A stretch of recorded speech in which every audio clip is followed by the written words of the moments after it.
Joining me now to discuss, retired Lieutenant Colonel Alexander Vindman. He's former European Affairs Director for the National Security Council.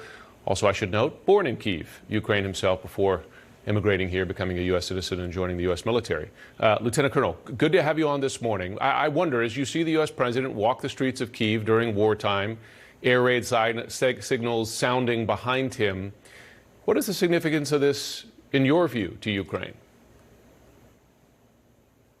I'm proud of the president for visiting. This is probably the most important visit that a president has paid to Ukraine, the fifth visit of a president since the independence since 1991. Bill Clinton visited 3 times. George Bush visited once, actually days before the fated NATO Bucharest summit, in which we offered Ukraine the inevitable joining NATO, but without any specific dates, kind of precipitating some of these events that have unfolded since.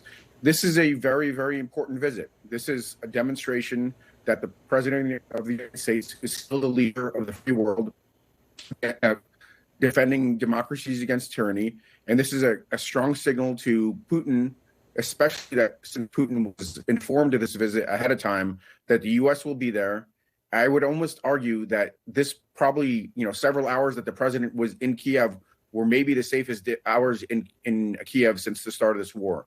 The Russians were not going to launch an attack and threaten the president of the United States, especially when they were warned ahead of time. So it's a very good demonstration of support and strength, and I'm glad he did it. Yeah, Jake Sullivan noted to reporters that the U.S. did message this to Russia in advance, a few hours in advance, for deconfliction to, in effect, make sure they didn't launch missiles while the U.S. president was there. I wonder what you believe Putin is thinking right now as he watches this. Things are not going well for the Russian military in the East, even as they're willing to sacrifice troops by the thousands, it seems, on that front line there. Do you think he's scared that he's losing this war? I think that doubt has to start creeping into his mind.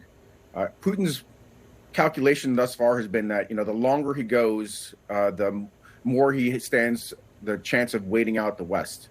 And that in a direct contest between Russia and Ukraine, that Russia has a lot more resources, the country of 140 million people, large industrial base.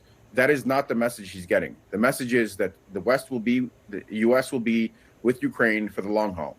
In this kind of scenario, there's really no chance that Putin could win. He had his surprise strikes in the opening days of the war. He got as much territory as he could collect, and then everything since then has been a setback. So now within a contest of Ukraine supported by the U.S., he's bound to lose. Yeah.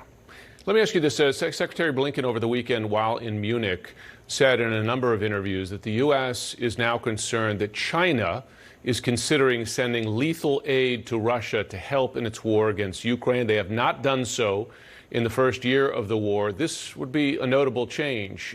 How significant would it be if China were to provide such lethal aid, and would that make an impact? Might it lengthen the war in your view?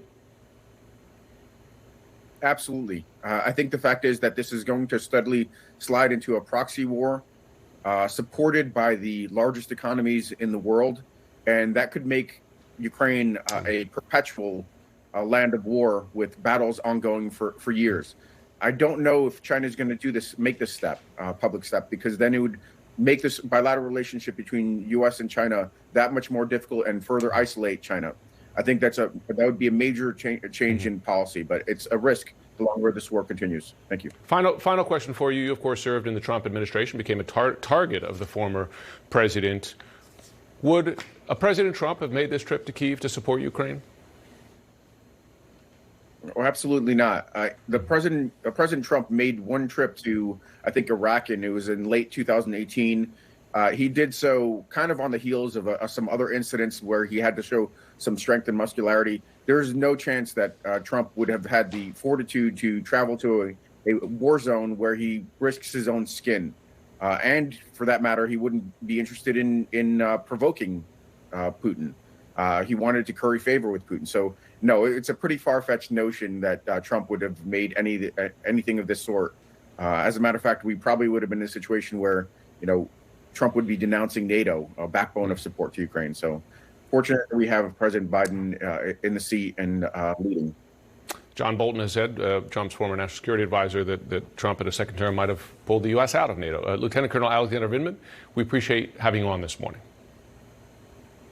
Thank you. Joining me now, senior editor